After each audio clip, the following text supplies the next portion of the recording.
अस्सलाम वालेकुम स्टूडेंट्स। उम्मीद है आप सब खैरियत से होंगे। मिड एग्ज़ाम के बाद आज फर्स्ट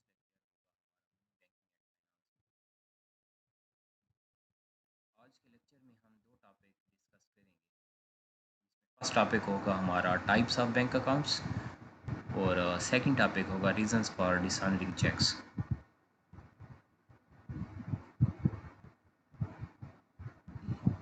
दोनों टॉपिक हमारे बैंकिंग से रिलेटेड हैं, क्योंकि हमारी आउटलाइन 3 सेगमेंट्स पे डिवाइडेड थी, जिनमें फर्स्ट सेगमेंट्स हमने देखा मनी से रिलेटेड, सेकंड सेगमेंट हम बैंकिंग स्टार्ट किया हुआ है और लास्ट होगा हमारा फाइनेंस से रिलेटेड टॉपिक्स होंगे। हम कॉन्सेप्ट को क्लियर करेंगे।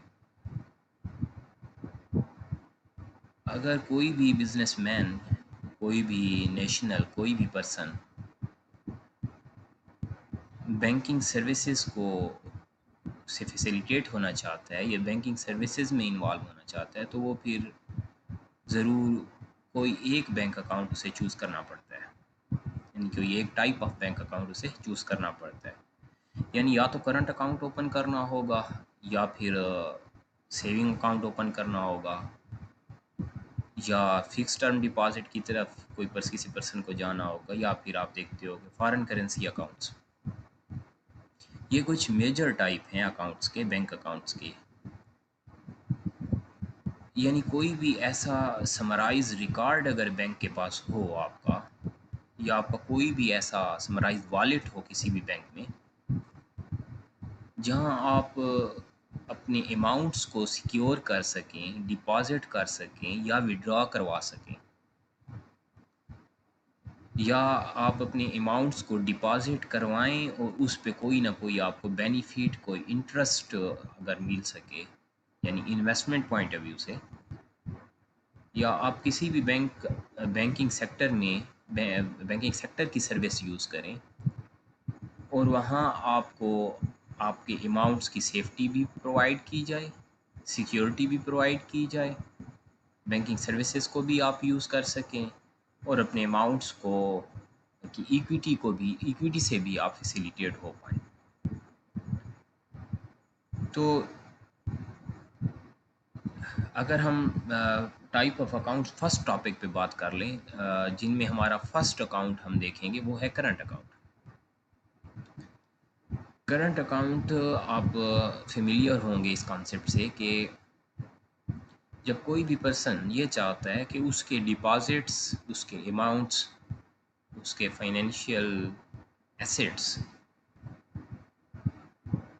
सिक्योर हों, तो वो और उसको कोई चार्जेस भी, एक्स्ट्रा चार्जेस भी ना पे करने पड़ें, वो किसी भी टाइम अपने अमाउंट्स को विड्रा करवा सके या डिपॉज़िट करवा सके और उस पर कोई लिमिट ना हो, कोई स्पेसिफिक आर्बिट ना हो उसके लिए विड्रॉल का। तो फिर आप देखते हो कि ऐसे कस्टमर्स, ऐसे अकाउंट होल्डर्स या ऐसे नेशनल्स, ऐसा businessman bank account, current account open करते हैं। तो अब स्टार्ट कर लेते हैं कि करंट अकाउंट के फीचर्स क्या होंगे। हम हर एक टाइप के साथ उसके कुछ हाइलाइट्स यानी कुछ फीचर्स देखेंगे कि कोई भी बैंक अकाउंट जब आप ओपन करने की तरफ चाहते हैं या उसकी सर्विसेज को यूज़ करने की कोशिश करते हैं, तो वहाँ फीचर्स क्या होते हैं उन अकाउंट्स के, और वो अकाउंट्स किस हद तक फैसिलिटेट करते हैं एक अकाउंट होल्डर को। करंट अकाउंट की अगर बात की जाए, current financial account is generally open by specialist who have various standard transaction with the bank, both deposits and withdrawals. पहला पॉइंट तो ये है कि वो लोग करंट अकाउंट ओपन करते हैं किसी भी बैंक में जाके जो मुख्तलिफ़ किस्म की ट्रांजेक्शन्स कर रहे होते हैं। मीन्स ऑनलाइन ट्रांजेक्शन भी करनी है ऐसे कस्टमर को, ऐसे पर्सन को, ऐसे अकाउंट होल्डर को। उसे किसी भी टाइम 24/7 उसे पेमेंट की ज़रूरत पड़ती है। उसे डेबिट कार्ड चाहिए, उसे क्रेडिट कार्ड भी चाहिए, उसके बिजनेसेस उसको पेटी कैश की पेमेंट्स भी चाहिए, उसे अपने एक्सपेंसेस को भी 24/7 मीटअप करना होता है। तो ऐसे पर्सन्स जो हैं वो आप देखते हो कि करंट अकाउंट ओपन करते हैं। और फिर चाहे कोई शॉपकीपर हो सकते हैं ये कोई एंटरप्रेन्योर हो सकता है, कोई फर्म हो सकती है, कोई सैलरी पर्सन हो सकता है। नॉन सैलरी पर्सन हो सकता है। सेकंड पॉइंट हम ले सकते हैं कि current account can be open with any business bank in Pakistan. In current account sum can be stored and pulled back any time without giving any notice.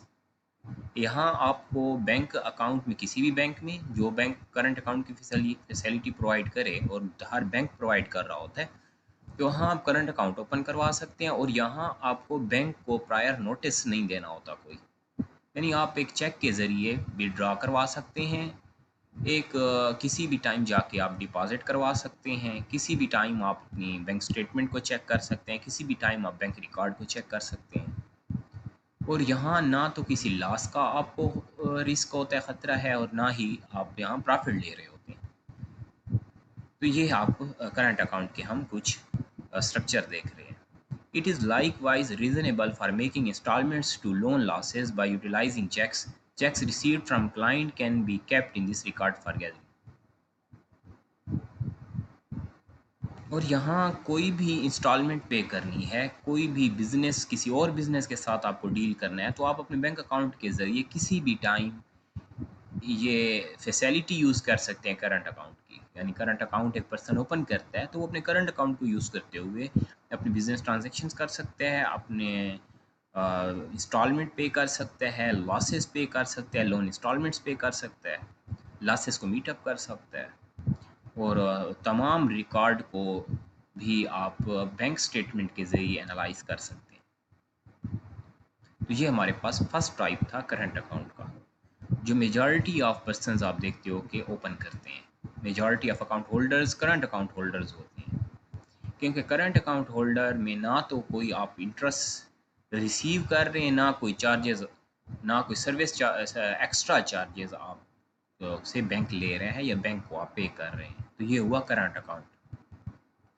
अब हम अगर देख लें कि हाइलाइट्स कुछ या फीचर्स करंट अकाउंट के, फर्स्ट ये है कि it is non interest bearing financial record account. हम हमेशा यही कहते हैं कि account is summarise record of all of the business transactions, कि यहाँ आप स्पेसिफाइड बिजनेस ट्रांजेक्शन्स का या किसी भी पर्सन की बिजनेस ट्रांजेक्शन्स का रिकॉर्ड जो है फाइनेंशियल रिकॉर्ड है, बट ये नॉन इंटरेस्ट बेयरिंग रिकॉर्ड कि जब हम फिक्स डिपॉजिट की तरफ जाएंगे या हम सेविंग अकाउंट की तरफ बात करें, पीएलएस की, जॉइंट की, तो वहाँ आप देखते हो कि वहाँ नॉर्मली जॉइंट करंट भी हो सकते हैं और जॉइंट पीएलएस भी हो सकते हैं। तो जहाँ हम फर्दर कुछ अकाउंट्स की बात करें तो उनमें हम देखते हैं कि इंटरेस्ट चार्ज हो रहा होता है, वहाँ इंटरेस्ट पे करना होता है या इंटरेस्ट रिसीव आप कर रहे होते हो। तो करंट अकाउंट पे ऐसा कुछ नहीं है कि आपने जो अगर एक अकाउंट ओपन किया उसमें जितना आपने डिपॉजिट किया है वही डिपॉजिट ही रहेगा।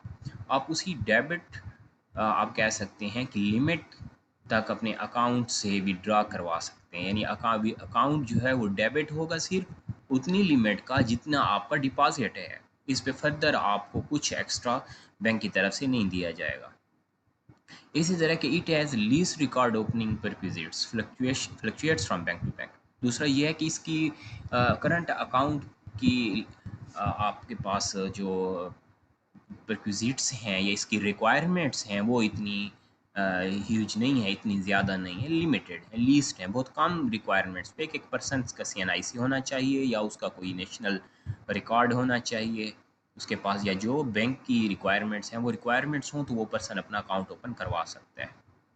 तो यहाँ कोई फर्दर इतने आप कह सकते हैं कि कोई लिमिटेशंस या कोई रिक्वायरमेंट्स बैंक की तरफ से नहीं होती करंट अकाउंट होल्डर के लिए, या जो पर्सन करंट अकाउंट ओपन करवाना चाहता है या कोई company person current account open करवाना चाहती है तो उसके लिए कोई ऐसे एक्स्ट्रा रिक्वायरमेंट्स यहाँ नहीं होती। Some banks offer debit card which can be utilized to pull back money and make buys crosswise over Pakistan. यहाँ बैंक आप देखते हो करंट अकाउंट होल्डर को डेबिट कार्ड प्रोवाइड करते हैं कि डेबिट कार्ड आप किसी भी टाइम किसी भी ऑनलाइन बूथ पे जाके, ATM पे जाके, ऑटोमेटेड टेलर मशीन पे जाके पेमेंट विड्रॉ करवा सकते हैं, अपने अकाउंट यूज़ कर सकते हैं। तो ये भी एक फैसिलिटी है कि करंट अकाउंट होल्डर को डेबिट कार्ड प्रोवाइड किए जाते हैं। It has no confinement on number of withdrawals. और पॉइंट हमने पहले भी बात की कि यहाँ विड्रॉल की कोई लिमिट नहीं है। आपके अकाउंट में जितना भी पैसा है आप वो चेक के ज़रिए आप अपने बैंक से भी, अपने अकाउंट से विड्रॉ करवा सकते हैं। आप एटीएम कार्ड यूज़ करके जो आर्बिट है, डेली आर्बिट, उस उतनी जो लिमिट है उतना आप विड्रा करवा सकते हैं। 24 आवर्स की जो भी आर्बिट लिमिट होगी डेबिट कार्ड की, क्लासिक कार्ड है फॉर एग्जांपल, मास्टर कार्ड है, गोल्डन कार्ड है, तो जो भी कार्ड हो उसकी जो लिमिट होगी उस लिमिट तक आप सिर्फ एटीएम को यूज़ कर सकते हैं, अपने डेबिट कार्ड्स को यूज़ कर सकते हैं, ऑटोमेटिक टेल मशीन के ज़रिए यूज़ कर सकते हैं, आप ऑनलाइन ट्रांजैक्शंस कर सकते हैं। लेकिन अगर आप चेक के ज़रिए जाएंगे तो जो भी लिमिट होगी फुल लिमिट पे आप अपनी विड्रा करवा सकते हैं। Few banks offer versatile and web banking offices. हाँ, यहाँ करंट अकाउंट होल्डर को ऑनलाइन सर्विसेज भी, आज आप देखते हो जितने भी बैंक हैं वो ऑनलाइन सर्विसेज भी, फैसिलिटीज़ भी प्रोवाइड कर रहे हैं। तो ये भी हम देख सकते हैं कि करंट अकाउंट होल्डर को ऑनलाइन फैसिलिटीज़ या सर्विसेज भी प्रोवाइड की जाती हैं। यहाँ आपको कहा गया नेक्स्ट पॉइंट में, let you set up direct charges and standing requests to pay your bills और एडवांस पोर्शंस। यहाँ आप यूटिलिटी बिल्स भी पे किए जा सकते हैं, यानी वो तमाम ऑनलाइन सर्विसेज आप कह सकते हैं, फैसिलिटीज़ कह सकते हैं कि बैंकिंग सेक्टर वेरी करता है बैंक टू बैंक, कि कौन सा बैंक कौन सी फैसिलिटीज़ दे रहा है, कौन सी सर्विसेज प्रोवाइड कर रहे हैं। वो तमाम सर्विसेज जो बाकी अकाउंट होल्डर्स को होंगे वो करंट अकाउंट होल्डर्स को भी अवेलेबल होते हैं। करंट अकाउंट होल्डर्स भी अपनी अकाउंट लिमिट्स को, अकाउंट बैलेंसेस को यूज़ करते हुए ऐसी सर्विसेज अवेल कर सकते हैं। It might offer you different administrations like an overdraft and asset exchange office. यहाँ ये भी आसान है कि आप अपने बैंक अकाउंट के ज़रिए अपने एसेट्स को, अपने कैश बैलेंसेस को ट्रांसफ़र कर सकते हैं account to account, person to person, bank to bank. कि आपको ऑनलाइन सर्विसेज प्रोवाइड की जाती हैं कि आप अपने एसेट्स को भी यहाँ ट्रांजैक्ट कर सकते हैं, आप इन्वेस्टमेंट्स बढ़ा सकते हैं, अपने करंट अकाउंट्स को यूज़ करते हुए कहीं भी इन्वेस्टमेंट की जा सकती हैं। तो ये भी फैसिलिटी है करंट अकाउंट होल्डर के पास। तो ये हम फर्स्ट टाइप लिया अकाउंट होल्ड बैंक अकाउंट्स में, जिनमें फर्स्ट हमने देखा करंट अकाउंट को।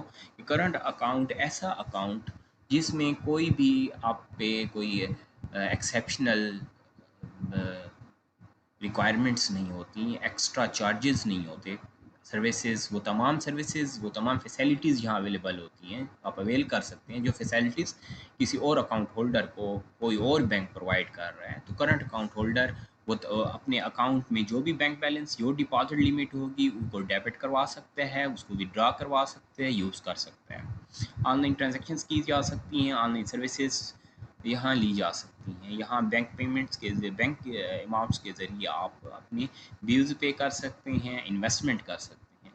तो करंट अकाउंट होल्डर 24/7 वो तमाम सर्विसेज ले सकता है जो वो किसी भी बैंकिंग सेक्टर में उसे अवेलेबल हों, कोई भी बैंकिंग सेक्टर उसे प्रोवाइड कर रहा हो। इसी तरह नेक्स्ट हमारे पास टाइप है saving account. Saving account. A saving account is a budgetary record at a safe foundation. For example, a bank that pays interest on cash that is spread. Bank accounts normally have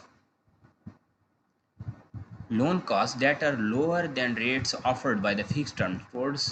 Swearing record is an essential monetary instrument that as a piece of an speculation and reserve fund techniques.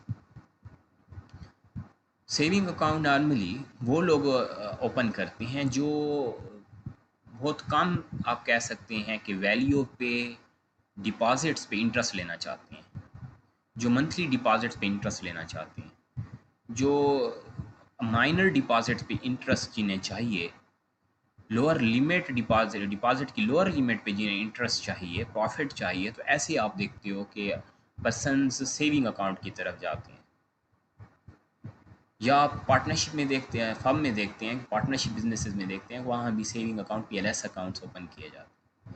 यानी अगर आपके पास बड़े deposits, आपके पास huge deposits नहीं है एक person के पास, और वो चाहता है कि मेरे पास जो भी अमाउंट है जो अगर करंट अकाउंट में ओपन करता हूँ वहाँ मुझे यहाँ पे प्रॉफिट इंटरेस्ट नहीं मिलेगा, इसी तरह फिर आप सेविंग अकाउंट के जो रिक्वायरमेंट्स हैं उनको फुलफ़िल करते हुए एक सेविंग अकाउंट ओपन कर सकते हैं किसी भी बैंक में, और वहाँ फिर ऐसे अकाउंट होल्डर्स को माइनर डिपॉजिट्स पे, लोअर डिपॉजिट्स पे आप देखते हो कि इंटरेस्ट मिल रहा होता है, प्रॉफिट मिल रहा होता है। यानी अगर कोई पर्सन मंथली प्रॉफिट चाहता है, एक सैलरी पर्सन है, वो चाहता है सेविंग अकाउंट ओपन करना, तो सैलरी अकाउंट ओपन करेगा तो वो तमाम रिक्वायरमेंट्स पहले फुलफ़िल करेगा, फर्दर हम देख रहे हैं उन्हें देखेंगे। रिक्वायरमेंट्स फिल करने के बाद उसे फिर मंथली इंटरेस्ट यहाँ उसके अकाउंट पे ट्रांसफ़र होता रहेगा, उसके डिपॉजिट्स में एडअप होता रहेगा, उसके डिपॉजिट्स में सम अप होता रहेगा। तो ये है फैसिलिटी कर सेविंग अकाउंट की। सेविंग अकाउंट में वो तमाम फैसिलिटीज़ पाई जाती हैं जो फैसिलिटीज़ एक करंट अकाउंट होल्डर के पास होती हैं। यहाँ चार्जेस कुछ ज़्यादा होंगे, सर्विस चार्जेस जो हैं वो कुछ एक्स्ट्रा सर्विस चार्जेस यहाँ चार्ज किए जाते हैं, पेनल्टीज़ यहाँ चार्ज की जाती हैं अगर हम करंट अकाउंट होल्डर के साथ कंपेयर करें। तो यहाँ इंटरेस्ट रेट जो है वो कम होता है। अगर फिक्स टर्म डिपॉजिट को देख लें उससे इंटरेस्ट रेट कम होगा, क्योंकि आप मंथली इंटरेस्ट ले रहे हैं, क्योंकि ये अब सेविंग अकाउंट होल्डर्स जो होते हैं ये मंथली इंटरेस्ट ले रहे होते हैं, तो इसीलिए इंटरेस्ट यहाँ आपको वो कम नज़र आते हैं। इंटरेस्ट रेट यहाँ कम होगा अगर कंपेयर किया जाए फिक्स टर्म डिपॉजिट के साथ। आप कुछ फीचर्स देख लें highlights. It has a least record opening perquisites, changes from bank to bank, कि ये वेरी करता है बैंक टू बैंक के बैंक क्या यहाँ आपसे बैंक की रिक्वायरमेंट्स क्या हैं, बैंक की डॉक्यूमेंट्री रिक्वायरमेंट्स क्या हैं। इसमें वही रिक्वायरमेंट्स होंगी जो रिक्वायरमेंट्स एक करंट अकाउंट होल्डर को प्रोवाइड करनी होती हैं, जो करंट अकाउंट होल्डर को इंफॉर्मेशन देनी होती है, डाटा देना होता है, वो तमाम डॉक्यूमेंट्री प्रूफ एक सेविंग अकाउंट होल्डर को भी प्रोवाइड करनी होती हैं। लाइक CNIC होना चाहिए, या आपके पास पासपोर्ट होना चाहिए, या आप नेशनल किसी कंट्री के हैं, या आपका बिजनेस मैन है तो बिजनेस रजिस्टर हो। तो ये तमाम रिक्वायरमेंट्स जो हैं यहाँ होनी चाहिए, या जो इनिशियल डिपॉजिट लिमिट है वो भी फुलफ़िल करनी चाहिए एक अकाउंट होल्डर को। No confinement on number of withdrawals and number of stores. यहाँ विड्रॉल या डिपॉजिट की नंबर ऑफ स्टोर्स यानी डिपॉजिट की और विड्रॉल की कोई ऐसी लिमिट नहीं है। आप विड्रॉ करवा सकते हैं जो भी अमाउंट आपने डिपॉजिट किए, जो भी अमाउंट आपके अकाउंट शो कर रहे हैं, तो आप उन्हें विड्रॉ करवा सकते हैं। Profit on sparing record is credited to the client account on intermittent premise, कि यहाँ जो भी जिस टाइम पे, यानी आप अगर मंथली इंटरेस्ट चाहते हैं, प्रॉफिट चाहते हैं, आप क्वार्टरली प्रॉफिट चाहते हैं, आप सेमी एनुअली प्रॉफिट चाहते हैं, या एनुअली प्रॉफिट चाहते हैं, ये डीड आपको प्रोवाइड करनी होती है। जब आप बैंक अकाउंट ओपन कर रहे होते हैं, बैंक अकाउंट आप डीड साइन कर रहे होते हैं, तो उस वक्त एक अकाउंट होल्डर को इस क्लिक करना होता है एक ऑप्शन को, कि कौन से ऑप्शन में आप जाना चाहते हैं, कि आपको मंथली प्रॉफिट चाहिए, आपको क्वार्टरली प्रॉफिट चाहिए, सेमी एनुअली चाहिए, या आपको ईयरली प्रॉफिट चाहिए। तो इस को देखते हुए फिर एक अकाउंट होल्डर को बैंक उसी तरह प्रॉफिट प्रोवाइड कर रहा होता है, इंटरेस्ट क्रेडिट कर रहा होता है अकाउंट में, जो आपने ऑप्शन क्लिक किया होता है या जिस ऑप्शन को आपने चूज़ किया होता है। Debit card can be utilized to pull back money and make buys crosswise over Pakistan। जहाँ आप अपनी कंट्री में, अपनी स्टेट में कहीं भी डेबिट कार्ड प्रोवाइडेड होते हैं, तो डेबिट कार्ड यूज़ करते हुए ट्रांजैक्शंस कर सकते हैं, ऑनलाइन ट्रांजैक्शंस की जा सकती हैं। ये भी एक फैसिलिटी है, एक फ़ीचर है। Most of the banks give free online banking administration that branch organise across the nation. और बैंक पे डिपेंड करता है कि कौन सा बैंक आपको फ्री सर्विसेज दे रहा है ऑनलाइन बैंकिंग, कौन सा बैंक है जो यहाँ सर्विस चार्जेस लेगा ऑनलाइन बैंकिंग का। यानी आप जैसे ATM यूज़ करते हैं, ऑनलाइन परचेजेस हैं, ऑनलाइन फॉर एग्जांपल डीलिंग्स हैं, ऑनलाइन ट्रांजैक्शंस हैं, ऑनलाइन यूटिलिटी बिल पेमेंट्स हैं, या बिल्स पेमेंट है, तो वहाँ भी देखा जा सकता है कि बैंक चार्जेस ले रहा है या नहीं ले रहा है। ये डिपेंड करता है बैंकिंग सर्विस पे। ये हमारे पास सेकंड टाइप था सेविंग अकाउंट। थर्ड टाइप हम दे सकते हैं टर्म और फिक्स डिपॉजिट अकाउंट। आप देखिए जैसे टाइटल क्लियर कर रहे हैं हमें फिक्स डिपॉजिट अकाउंट। इन अकाउंट्स में अकाउंट होल्डर को किसी खास टाइम के लिए, 2 साल के लिए, 3 साल के लिए, या 5 साल के लिए, एक फ़िक्स टर्म के लिए अपने अमाउंट्स को डिपॉजिट रखना होता है। इस टाइम में बैंक कोई इंटरेस्ट नहीं देगा। जैसे ये फ़िक्स टर्म कंप्लीट होगा उसके बाद फिर इंटरेस्ट मिलना शुरू हो जाता है। तो यहाँ फ़िक्स टर्म डिपॉजिट अकाउंट हैं जो एक लॉन्गर पीरियड ऑफ टाइम के लिए ऐसे अकाउंट्स ओपन किए जाते हैं, और अपने अमाउंट्स को, आप अपने बैलेंसेस को, अपने एसेट्स को यहाँ कैश फाइनेंशियल एसेट्स को डिपॉजिट रखते हैं। तो देख लें कि the record which is open for a specific fix period और time by keeping specific cash sum such as cash is known as fix term deposit account. कोई भी ऐसा अकाउंट जिसमें आप किसी स्पेसिफाइड टाइम के लिए अपने कैश को डिपॉजिट कर लें, अपने कैश को यहाँ आप फिक्स टर्म के लिए डिपॉजिट करें, तो ऐसा अकाउंट होगा, इसे ऐसे अकाउंट को आप कहेंगे फिक्स डिपॉजिट अकाउंट और term deposit account. The term means fixed deposit signifies that the store is fixed and is repayable simply after a particular period is finished। हाँ, यहाँ जैसे एक टाइम कंप्लीट होता है तो टाइम कंप्लीशन के बाद आप देखते हो कि ऐसे अकाउंट होल्डर्स को विड्रॉल फैसिलिटीज़ प्रोवाइड की जाती है। उससे पहले कोई विड्रॉ फैसिलिटी नहीं होगी। यानी 3 इयर्स के लिए आपने अकाउंट ओपन किया, 3 इयर्स तक आप अपने अकाउंट से विड्रॉ नहीं करवा सकते। अगर विड्रॉ करवाते हैं तो आपको कोई इंटरेस्ट नहीं मिलेगा। जो अमाउंट आपने विड्रॉ किया था, बैंक अपने सर्विस चार्जेस यहाँ से वहाँ से डेबिट करने के बाद आपको पेमेंट कर देगा। लेकिन अगर ये टाइम कंप्लीट हो जाए तो कंप्लीशन के बाद फिर इंटरेस्ट भी आपके अकाउंट में एड अप हो जाता है, मींस के क्रेडिट हो जाता है। Under fixed deposit account, cash is saved for a fixed period, say a half year, 1 year, 5 years और इवन 10 years। ये डिपेंड करता है कि अकाउंट होल्डर जब रिक्विजिट्स या डीड साइन कर रहा है तो वो कौन सी फैसिलिटी लेना चाहता है। वो हाफ ईयर फैसिलिटी की तरफ जा रहा है कि हाफ ईयर तक मैं अपने अकाउंट से विड्रॉ नहीं करवाऊंगा, हाफ ईयर तक फिक्स रहे, उसके बाद मुझे इंटरेस्ट चार्ज हो, या 1 year, 2 year, 3 year, 5 year, depend करता है, 10 ईयर्स, 15 ईयर्स। ये डिपेंड करता है कि एक अकाउंट होल्डर कितने टाइम के लिए अपने अमाउंट को डिपॉजिट करता है। जितना ज़्यादा टाइम दिया जाएगा अकाउंट होल्डर की तरफ से, यानी डिपॉजिट टाइम या फिक्स टर्म लिमिट जितनी ज़्यादा होगी उतना ही इंटरेस्ट ज़्यादा मिलेगा, उतना ही ज़्यादा इंटरेस्ट यहाँ क्रेडिट किया जाएगा। The cash kept in this record can't be pulled back previously the expiry of the period expiry तक आपको कैश वापस नहीं मिलेगा। यानी 3 इयर्स के लिए डिपॉजिट किया गया, 3 इयर्स तक कैश नहीं मिलेगा। लेकिन अगर कोई अकाउंट होल्डर कैंसिल करना चाहता है डीड को, जो उसे सर्टिफिकेट दी गई फिक्स टर्म डिपॉजिट, उसको वो रिटर्न करना चाहता है लेकिन अभी टाइम कंप्लीट नहीं हुआ, एक्सपायर नहीं हुआ, तो फिर जो भी अमाउंट डिपॉजिट किया गया था एक अकाउंट होल्डर की तरफ से, वो अमाउंट में सर्विस चार्जेस डिडक्शन के बाद उस अमाउंट पर पेनल्टी आप कह सकते हैं डिडक्शन के बाद, डेबिट करने के बाद उसे अमाउंट दिया जाएगा। लेकिन कोई इंटरेस्ट यहाँ पे नहीं किया जाएगा बैंकिंग सेक्टर की तरफ से। बट ये डिपेंड करता है बैंक पे कि बैंक की कौन सी डीड आपसे साइन करवा रहे हो, किस डीड में आप इन्वॉल्व हो रहे हैं। The rate of entries paid for the fix store, the rate of interest paid for the fixed store fluctuate as indicated by some period and from bank to bank। Interest पे जो rate of interest है यानी rate of interest जो है वो यहाँ fluctuate करेगा, सम पे आपके डिपॉजिट पे फ्लक्चुएट करता रहता है कि अगर आप 5 ईयर के डिपॉजिट कर रहे हैं तो फर्स्ट ईयर का इंटरेस्ट रेट क्या, सेकंड ईयर का इंटरेस्ट रेट क्या होना चाहिए, थर्ड का इंटरेस्ट रेट या प्रीवेलिंग इंटरेस्ट रेट होगा, या बैंक की तरफ से जो इंटरेस्ट रेट आपको प्रोवाइड किया जाएगा या चार्ज किया जाएगा। तो यहाँ देखना होगा कि बैंक की आपको इंटरेस्ट रेट कौन सा दे रहा है, इंटरेस्ट रेट कौन सा दे रहा है, तो ये यहाँ देखना ज़रूरी है। तो ये हुआ टर्म डिपॉजिट।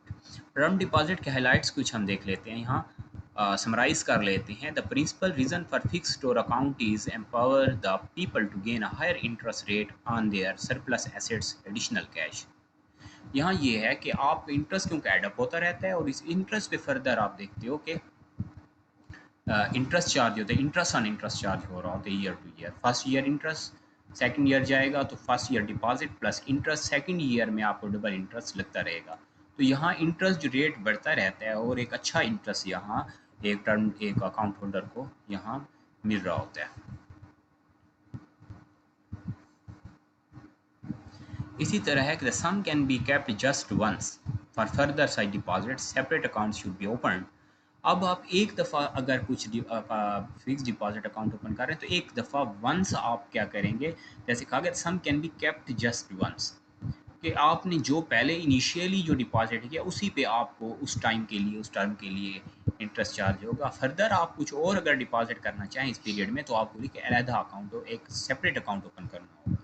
जो फर्स्ट डीड आपने साइन की थी जिस अकाउंट के लिए, उस अकाउंट की डीड वही रहेगी, उसमें कोई चेंज नहीं हो सकता।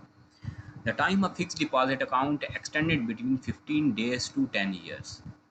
हाँ, फिक्स डिपॉजिट का टाइम बढ़ाया जा सकता है अकाउंट होल्डर की रिक्वेस्ट पे। आपने अगर 5 ईयर्स के लिए एक फिक्स डिपॉजिट अकाउंट ओपन किया तो आप 15 डेज़ भी बढ़ा सकते हैं और 10 ईयर्स तक इसकी लिमिट बढ़ा सकते हैं। कि आप जैसे 5 ईयर्स कंप्लीट होते अकाउंट होल्डर देखता है तो वो 10 ईयर्स और फॉर एग्जांपल साइन कर लेता है कि 10 साल और भी मेरा पैसा इन्वेस्टेड रहे, फिक्स डिपॉजिट रहे। तो ये भी किया जा सकता है। 15 से 10 साल तक पाकिस्तान में लिमिट है कि एक अकाउंट होल्डर अपनी फिक्स लिमिट को बढ़ा सकता है। अब नेक्स्ट हम देख सकते हैं point, the high loan cost is paid on fix deposit account. The rate of interest may differ according to some period and from bank to bank. और यहाँ डिपेंड करता है लोन कॉस्ट का देखने कि high loan cost is paid on fix deposit accounts. तो यहाँ loan cost जो हाई लोन कॉस्ट इस अकाउंट पे प्रोवाइड पे की जा सकती है और रेट जो इंटरेस्ट रेट होगा वो डिपेंड करता है सम पे कितना अमाउंट रखा गया, क्या पीरियड था। लेकिन ये डिपेंड करता है बैंक टू बैंक। हर बैंक अपनी फैसिलिटी, अपने सर्विसेज या अपनी लिमिटेशंस या रिक्वायरमेंट्स एक अकाउंट होल्डर के सामने रखता है। Withdrawals are not permitted. In any case, if there should arise an occurrence of crisis, banks permit to close the fixed record before development date. In such cases, the bank deduct 1% derivation rate may fluctuate from interest payable as on that date. और यहाँ अगर time से पहले कोई crisis का issue है, banking crisis का problem चल रहा है, या आप कह सकते हैं कि अकाउंट होल्डर चाहता है कि वो डेवलपमेंट टाइम से पहले उसे पेमेंट चाहिए, डेवलपमेंट टाइम से पहले अपनी कैंसिल कर लेते हैं डीड, तो फिर बैंक 1% यहाँ रेट दिया गया। लेकिन ये डिपेंड करता है बैंक टू बैंक कि डेरिवेशन रेट क्या होगा। ये फ्लक्चुएट भी हो सकता है, चेंजेबल है। तो बैंक एक डिडक्शन करने के बाद होल अमाउंट पे 1% डिडक्शन के बाद बाकी जो अमाउंट होगा वो डेबिट कर देगा अकाउंट होल्डर को। The contributor is given a fix store receipt which investor needs to create at the time of development. The store can be recharged for further period. अब यहाँ जो कंट्रीब्यूटर होगा यानी अकाउंट होल्डर जो है वो फिर कुछ फिक्स्ड अमाउंट बैंकर को प्रोवाइड करेगा, उसे देना होगा बैंक को। तो ये रेट 1% कहा गया या कोई अमाउंट होगा, या 1% या आपको अमाउंट दिया जाएगा और वो बैंक को प्रोवाइड करना होगा अगर आप डेवलपमेंट टाइम से पहले कैंसिल करते हैं अपनी डीड को या अपने अकाउंट को क्लोज करते हैं। तो अब नेक्स्ट पॉइंट हमारे सामने जो है टाइप है वो है फॉरेन करेंसी अकाउंट्स। तो यहाँ तक अब हम 3 टाइप दे चुके हैं, जिनमें हमने करंट अकाउंट पे बात की, हमने सेविंग अकाउंट पे बात की और इसी तरह हमने फिक्स्ड और टर्म डिपॉजिट पे बात की। तो अब आप क्लियर हो चुके होंगे कि हर एक अकाउंट की शक्ल क्या है, उसके फीचर्स क्या है, उसका स्ट्रक्चर क्या है और क्या कौन सी फैसिलिटीज़ प्रोवाइड कर रहा होता है हर एक account. Foreign currency accounts, as an exceptional office you can open record in remote money notwithstanding PKR Pakistan rupee stores. Records designated in 4 outside monetary forms, for example US dollar, British pound, Japanese yen, what's more, euro, are permitted to be opened by budgetary organization working in Pakistan. You can pull back the sum either in PKR at current swapping scale or in the named cash. यहाँ आपको कहा गया है कि आप कोई भी person जो ओवरसीज़ है तो वो पहले पाकिस्तान में अपनी कंट्री में यहाँ current foreign account currency account open कर सकता है। डिपेंड करता है कि कौन सा आप US डॉलर में ओपन करना चाह रहे हैं, ब्रिटिश पाउंड का ओपन करना है, जापानीज येन या यूरो या फॉर एग्जांपल रियाल है, दिरहम में, कौन से अकाउंट आप ओपन करना चाह रहे हैं। जो करंट स्वैपिंग स्केल होगा, जो करंट ओपन मार्केट रेट होगा, उसी रेट पे ट्रेड होगा आपकी फॉरेन करेंसी जब ट्रांजैक्ट होगी, जब डिपॉजिट होगी, जब डील होगी। तो वो स्वैपिंग स्केल पे हमेशा आप देखें, आप कह सकते हैं कि आपका अकाउंट ट्रेड होगा और डील होगा। अब पाकिस्तान रुपीज़ में अकाउंट ट्रांजैक्ट होगा, पाकिस्तान रुपीज़ में इसकी कंसोलिडेशन या ट्रांसलेशन होगी। Under the current guidelines the authorised dealers banks approved to bargain in outside trade without the earlier endorsement of State Bank can open outside money record of the company. यहाँ आपको कहा गया कि जब एक overseas है, कोई भी पर्सन पाकिस्तान से बाहर, उसकी कोई जॉब है, बिजनेस है, या वो फॉरेन करेंसी अकाउंट ओपन करना चाह रहा है, वो डील करना चाह रहा है, पैसा ट्रांसफ़र करना चाह रहे हैं किसी और कंट्री से पाकिस्तान में, तो उसको फॉरेन करेंसी अकाउंट यहाँ ओपन करता है। फॉरेन करेंसी अकाउंट में जो स्वैपिंग स्केल होगा उस पे वो अकाउंट ओपन होगा, उसी स्केल पे आप अकाउंट आपकी ट्रांजैक्शंस जो होंगी वो ट्रेड होंगी, डील होंगी। All Pakistan nationals inhabitant in or outside Pakistan, including those have a double nationality.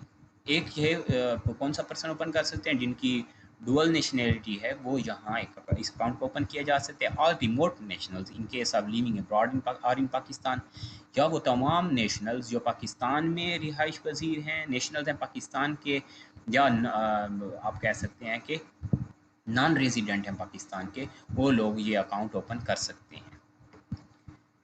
इसी तरह है कि all discretionary missions license to Pakistan and their diplomatic officers, वो तमाम डिस्क्रिशनरी मिशंस आप कह सकते हैं जो पाकिस्तान में लाइसेंस में हैं, या डिप्लोमेटिक ऑफिसर्स जो हैं पाकिस्तान में काम कर रहे हैं, पाकिस्तान से बाहर काम कर रहे हैं, तो वो आप ही ऐसे ऐसा अकाउंट ओपन कर सकते हैं। ऑल इंटरनेशनल ऑर्गेनाइजेशन इन पाकिस्तान, कोई भी इंटरनेशनल मल्टीनेशनल हैं, इंटरनेशनल कंपनीज हैं, ऑर्गेनाइजेशन हैं पाकिस्तान में, वो तमाम पाकिस्तान में लाइसेंस्ड हैं, रजिस्टर्ड हैं, तो वो इंटरनेशनल करेंसी अकाउंट ओपन कर सकते हैं।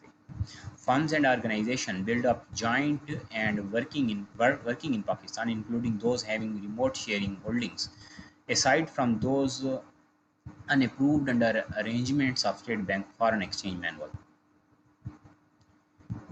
या कोई भी ऐसी ऑर्गेनाइजेशन जो पाकिस्तान में एक जॉइंट बिजनेस स्टार्ट किया हुआ है, एक जॉइंट वेंचर है जिनका, और स्टेट बैंक ऑफ पाकिस्तान से आप कह सकते हैं कि जैसे आपको कहा कि having remote share holding aside from those unapproved under arrangements of state bank foreign exchange manual, या वो अगर फॉरेन एक्सचेंज मैनुअल से भी हट के हैं और पाकिस्तान में जॉइंट बिजनेस रजिस्टर्ड बिजनेस है उनके ऑर्गेनाइजेशन है, तो वो भी फॉरेन करेंसी अकाउंट्स यहाँ ओपन कर सकते हैं।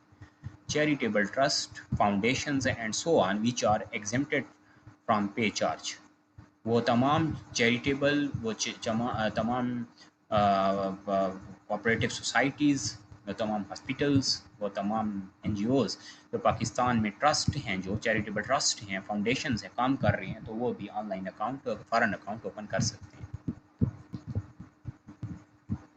लास्ट पॉइंट है all remote funds partnerships other than banks and money related foundations possessed by banks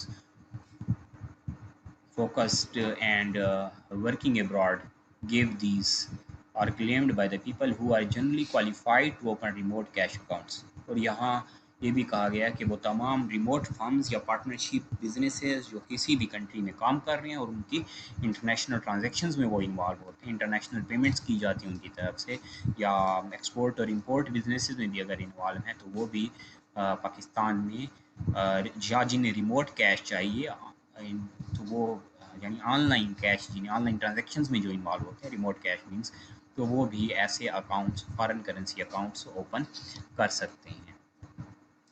तो ये हमारा फर्स्ट टॉपिक था जिसमें हमने टाइप ऑफ अकाउंट्स पे बात की कि टाइप ऑफ अकाउंट्स यानी फर्स्ट करंट अकाउंट, सेकंड हमने कहा fixed deposit account, saving account, और फॉरेन करेंसी अकाउंट पे हमने बात की। सेकंड टॉपिक हमारे पास है reasons for dishonour of cheque, और ये भी कह सकते हैं reasons for dishonouring of cheque, कि क्या रीजंस हो सकते हैं कि एक चेक डिसऑनर हो जाता है, बैंक की तरफ से रिटर्न हो जाए, चेक कैंसिल हो जाए, बैंक की तरफ से बैंक पेमेंट ना करे उस चेक पे, वो क्रॉस चेक हो सकता है, ओपन चेक हो सकता है, वो ऑर्डर चेक हो सकता है, बेयरर चेक हो सकता है। कोई भी पर्सन अगर बैंक में जाके बैंक काउंटर पे चेक को प्रेजेंट करता है और वो चेक बैंक की तरफ से रिटर्न हो जाए, डिसऑनर साइन उस पर आ जाए, डिसऑनर का क्लेम लग जाए, तो क्या रीजंस हैं, किन रीजंस की बेसिस पे बैंक चेक को डिसऑनर करता है। तो पहले हमें ये क्लियर करना होगा कि हम किस सेंस में ले रहे हैं इस कॉन्सेप्ट को। शॉर्ट नोट है, इस पर आपको शॉर्ट नोट मिल सकता है हमेशा। A check is said to be dishonored, said to be honored, sorry, if the bank give the amount to the pay। पहला पॉइंट तो ये है कि ऑनर चेक उसे कहा जाएगा, चेक को हम कहेंगे cheque is honoured, cheque is to be considered honoured if the bank give the amount to the pay, कि बैंक अगर पे को अमाउंट दे दे, प्रेजेंटर को अमाउंट दे दे, अगर कैश दे दे, तो आप इसे क्या कहेंगे कि ऐसा चेक ऑनर्ड चेक है। While if the bank refuses to pay the amount to pay, the check is said to be dishonored। और अगर बैंक पेमेंट ना दे, बैंकर पेमेंट ना करे आपको बैंक काउंटर पे पेमेंट ना मिले पेई को, तो फिर आप ऐसे चेक को कहेंगे कि cheque is dishonoured. In other words, dishonor of check is a condition in which bank refuses to pay the amount of check to pay। ये भी कहा जा सकता है कि अगर बैंक रिफ्यूज़ कर ले पेमेंट से, बैंक आपको पेमेंट ना दे, कोई भी रीज़न, कोई भी ऑब्जेक्शन लगा ले चेक पे, तो उसे भी डिसऑनर कहा जाएगा।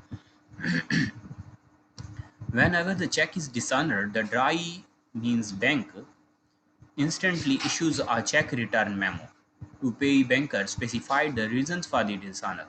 The payee banker provides the memo and dishonored check to the payee। यहाँ ये होता है कि जब भी कोई भी बैंकर कोई भी बैंक कैशियर अगर चेक वापस कर दे, रिटर्न कर ले, तो चेक के साथ एक चेक रिटर्न मेमो यानी उसे नोट कहेंगे आप, चेक के साथ एक नोट स्टेपल होगा, एक नोट यहाँ लगाया जाएगा बैंक की तरफ से, जिस पे रीज़न होगा क्या रीज़न है कि चेक वापस दिया जा रहा है। रीज़न हो सकता है कि चेक एक्सपायर्ड है, आउटडेटेड है, माउल्डेड है, आप कह सकते हैं कि इन वर्ड्स और इन फिगर्स के अमाउंट में डिफरेंस आ रहा है। तो कोई भी ऐसा प्रॉब्लम हो, कोई भी ऐसा ऑब्जेक्शन आ जाए बैंक की तरफ से, नोट लग जाए, चेक रिटर्न मेमो साथ अगर आप देखें बैंक की तरफ से इशू हो जाए, तो इसे डेबिट या क्रेडिट नोट बैंक की तरफ से अगर लगा लिया जाए, रिटर्न नोट लगा लिया जाए, तो आप ऐसे चेक को डिसऑनर कंसीडर करेंगे। The payee has an option to resubmit the check within 3 months of the date specified on the check after fulfilling the reasons for the dishonor of check। Cheque पे जो भी reasons लगा दिए गए हैं कि signature match नहीं कर रहे अकाउंट होल्डर के, एंडोर्समेंट गलत है कहा जा सकता है, अमाउंट में प्रॉब्लम आ रहा है, अमाउंट इन वर्ड्स और फिगर का प्रॉब्लम है, चेक आउटडेटेड है, एक्सपायर हो चुका है, डेट मींस एक्सपायर हो चुकी है, तो ऐसा चेक अगर नोट लग चुका है, अगर चेक रिटर्न मेमो हो चुका है, अगर चेक डिसऑनर हो चुका, तो फिर आप देखेंगे कि आपको विद इन 3 मंथ्स एक अकाउंट होल्डर को चेक को उस रीज़न को या आप कह सकते हैं कि ऑब्जेक्शन को फुलफ़िल करने के बाद, रिमूव करने के बाद चेक आप दोबारा सबमिट कर सकते हैं। Moreover, the payee has to give a notice to the drawer within 30 days from the date of receiving check return memo। अब जो ड्रॉर था जिसने चेक दिया था, जिससे चेक लिया गया, वो ड्रॉर पेई मींस के अकाउंट होल्डर हो सकता है, थर्ड पर्सन भी हो सकता है। ड्रॉर, ड्राई और पेई का कॉन्सेप्ट जब हम देखते हैं, तो ड्रॉर को आप विद इन 30 डेज ज़रूर पेई जो है वो क्लियर करेगा, कंफर्म करेगा, कंफर्मेशन लेटर या नोट इशू करेगा चेक रिटर्न मेमो को क्लियर करने का। The notice should state that the check amount will be paid to the payee within 15 days from the date of receipt of notice by the drawer। और यहाँ ये notice banker की तरफ से भी जा सकता है और ये नोटिस पेई जो है वो भी क्लियर कर सकता है। However, if the drawer fails to make the fresh payment within 30 days of receiving the note, the payee has a right to conduct a legal proceedings against the defaulter as per section 138 of the Negotiable Instrument Act। और यहाँ अगर drawer पेई को payment ना कर पाए, drawer अगर bank का ऑब्जेक्शन फुलफिल ना कर पाए, तो यहाँ पेई निगोशिएबल इंस्ट्रूमेंट एक्ट को देखते हुए सू कर सकता है, कोर्ट में केस कर सकता है, डिसऑनर चेक के पॉइंट ऑफ व्यू से, डिफ़ॉल्टर पॉइंट ऑफ व्यू से यहाँ जा सकता है। एनएसएफ का प्रॉब्लम भी हो सकता है, नॉट सफिशिएंट फंड का ऑप्शन भी चेक पे लग सकता है कि किसी पर्सन ने, ए पर्सन ने बी को चेक दिया और जब वो चेक बैंक में प्रेजेंट होता है तो बी पर्सन को पेमेंट नहीं हो पाती बैंक की तरफ से, एनएसएफ का ऑप्शन या साइन लग जाता है, ऑब्जेक्शन लग जाता है। तो फिर ए पर्सन जो है वो या तो विद इन 15 डेज़ या 30 डेज़ में या पेमेंट करेगा या 15 डेज़ में इस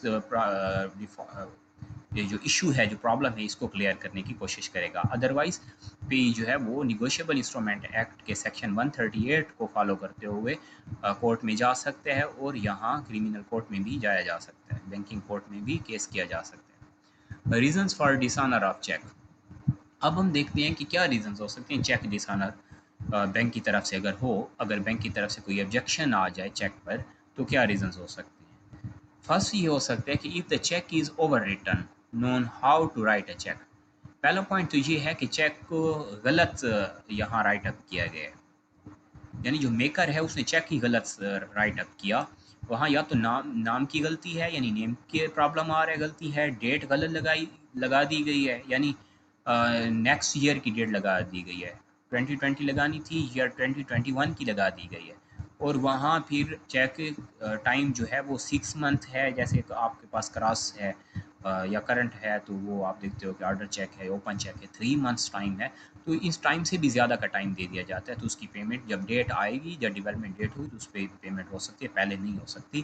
तो एक प्रॉब्लम तो ये है कि राइट अप सही नहीं किया गया, यानी चेक या तो ओवर रिटन है या उसमें स्पेलिंग प्रॉब्लम्स हो सकते हैं, इन वर्ड्स एंड इन फिगर्स का प्रॉब्लम हो सकता है, आप कह सकते हैं सिग्नेचर का प्रॉब्लम है, जो बेयरर है उसका नाम गलत यहाँ राइट अप किया गया है, ये कोई और इशू हो सकता है। तो फर्स्ट पॉइंट हो सकता है if the cheque is over written, एक प्रॉब्लम।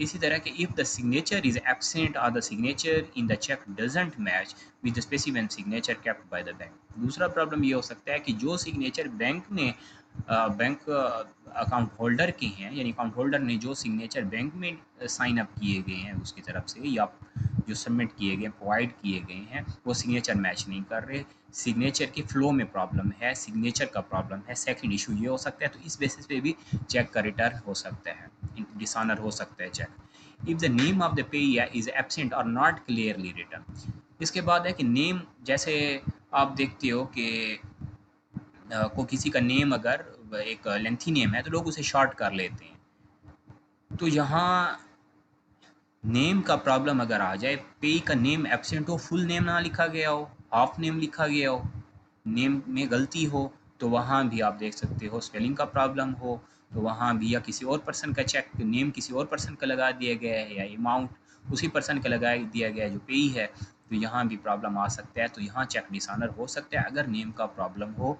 पेई का नेम गलत हो। Fourth point, if the amount written in the words and figure doesn't match with each other, कि ये भी हम कह सकते हैं कि अगर जो अमाउंट इन वर्ड्स और इन फिगर्स, मीन्स के अगर 1 लाख लिखा गया तो 1 लाख इन वर्ड्स हो, इन फिगर्स में 1 लाख हो, 10,000 लिखा गया है तो 10,000 ही लिखना चाहिए। तो यहाँ नेट क्लोजिंग का प्रॉब्लम हो, गलती हो, तो ये भी आप देख सकते हैं कि अगर ये प्रॉब्लम हो मेकर की तरफ से, तो चेक रिटर्न हो सकता है, बैंक डिसऑनर का ऑब्जेक्शन लगा सकता है। if the account number is not mentioned clearly or altogether absent। वैसे तो अब आप देखते हैं कि प्रिंटेड होते हैं, आप जो भी चेक आज देखते हैं तो प्रिंटेड चेक्स होते हैं, उन पे अकाउंट जो हैं वो ऑलरेडी ब्लैक एंड वाइट, आप कह सकते हैं कि ब्लैक एंड वाइट कह दें, या प्रिंटेड चेक्स आज आ रहे हैं जिन पे अकाउंट नंबर प्रिंटेड होते हैं। हाँ, इससे पहले ये था कि अकाउंट नंबर नहीं लिखे जाते थे, अकाउंट नंबर बाद में राइट अप किए जाते थे। तो अगर चेक पे अकाउंट नंबर मिसिंग हो, अकाउंट नंबर का प्रॉब्लम आ रहा हो, गलती हो, तो फिर भी चेक रिटर्न हो सकता है, चेक पे डिसऑनर का प्रॉब्लम हो सकता है। 7th पॉइंट है कि if the court of law has given an order to the bank to stop payment on the cheque. एक और प्रॉब्लम हो सकता है कि अगर जो अकाउंट होल्डर है यानी पेयर है, पेयर पे कोई ऑब्जेक्शन आ जाए कोर्ट की तरफ से, इलीगल ऑब्जेक्शन है, मनी लॉन्ड्रिंग का प्रॉब्लम आ गया है, तो अगर स्टेट बैंक ने या कोर्ट ने उस अकाउंट को बैन कर दिया, फ्रीज कर दिया गया है, तो अब बैंकर पेमेंट नहीं कर पाएगा पेई को उस अकाउंट से, यानी ये कंपनी का अकाउंट फ्रीज किया जा चुका है, कोर्ट ऑर्डर था, बैंक ने उसे बैन कर दिया, फ्रीज कर दिया, तो अब पेई ने ही उसी अकाउंट से पेमेंट लेनी है, चेक सबमिट किया, तो उस पर भी ऑब्जेक्शन लग सकता है, ऑब्जेक्शन लगेगा यहाँ डिसऑनर का। If the drawer if the drawer has closed the accounts before presenting the check, या ड्रॉर ये भी कर सकता है कि अकाउंट होल्डर ने एक चेक राइट अप किया, एक पर्सन को, बी पर्सन को दे दिया, और चेक देने के बाद उसने अपना अकाउंट जाके बैंक में क्लोज कर लिया, अकाउंट को ख़त्म कर दिया। अब जैसे वो पर्सन बैंक पे चेक प्रेजेंट करेगा, पेई प्रेजेंट करेगा, तो वो चेक पेमेंट नहीं होगी, चेक डिसऑनर का नोट यहाँ लग सकता है, क्योंकि चेक इससे पहले प्रेजेंटेशन से पहले अकाउंट जो है प्रेजेंटेशन से पहले यहाँ क्लोज हो चुका। If the fund in the bank account is insufficient to meet the payment of cheque, NSF जिसे हम कहते हैं, जैसे आपने बैंक रिकन्सिलेशन स्टेटमेंट पढ़ी समझी, तो बैंक रिकन्सिलेशन स्टेटमेंट में हमने एक ऑप्शन देखा था एनएसएफ का, नॉट सफिशिएंट फंड, चेक दिया गया है 10 लाख का और अकाउंट में है फॉर एग्जांपल 9 लाख है, 9,50,000 पड़े हैं या 8 लाख पड़े हैं, तो बैंक यहाँ डिसऑनर का ऑप्शन या नोट लगा के देगा या रिटर्न मेमो साथ लगाएगा कि एनएसएफ है नॉट सफिशिएंट फंड, कि जितना के चेक यहाँ प्रेजेंट हो रहा है उतना अमाउंट अकाउंट में अवेलेबल नहीं है। 10th पॉइंट हम दे सकते हैं, if bank receive the information regarding the death और ल्यूनेसी और insolvency of the drawer. Lunacy या डेथ का या इंसॉल्वेंसी अगर ड्रॉर की डिक्लेयर हो जाए, अकाउंट होल्डर की डेथ हो गई है या वो इंसेन हो चुका है या इंसॉल्वेंट हो चुका, कि उसका ज़हनी तवाज़न सही नहीं रहा अब, या कोर्ट ने उसे डिक्लेयर कर दिया है, मेडिकली डिक्लेयर हो चुका है, या उसकी डेथ हो चुकी है, या वो इंसॉल्वेंट हो चुका है, दिवालिया हो चुका है, वो बिजनेसमैन है या कोई पर्सन है, तो यहाँ ये होगा कि बैंक फिर कोई, अगर ये इन्फॉर्मेशन बैंक तक पहुँच जाए तो फिर कोई भी चेक इसके बाद प्रेजेंट होता है तो बैंक वो चेक, उस चेक की पेमेंट पेई को नहीं करेगा, क्योंकि पेयर की डेथ हो चुकी, या आप कह सकते हैं कि इंसॉल्वेंट हो चुका है, या वो मेडिकली अनफिट है। If any alteration made on the cheque is not proved by the drawer by giving his or her signature, या कोई भी आप सिग्नेचर में या चेक के सिग्नेचर में या चेक अमाउंट में कोई अल्ट्रेशन नज़र आ रही है, चेक सिग्नेचर में अल्ट्रेशन है, चेक अमाउंट में अल्ट्रेशन है, चेक की डेट में अल्ट्रेशन है, चेंज किया गया है पेई की तरफ से, पेई चेक प्रेजेंट करता है, उसकी डेट में अल्ट्रेशन है, अमाउंट में अल्ट्रेशन है, नेम में अल्ट्रेशन है, लेकिन इसका कोई प्रूव नहीं है। अगर पेयर प्रूव दे दे, अगर pair for example double signature कर दे, पेयर साथ नोट लगा दे, चेक के साथ नोट लगाए, तो फिर भी आप कह सकते हैं कि ऐसा चेक बैंक इस चेक को रिटर्न कर सकता है। लास्ट पॉइंट है, और लास्ट पॉइंट है कि if the date is not mentioned or return incorrectly or the date mention is of 3 months before.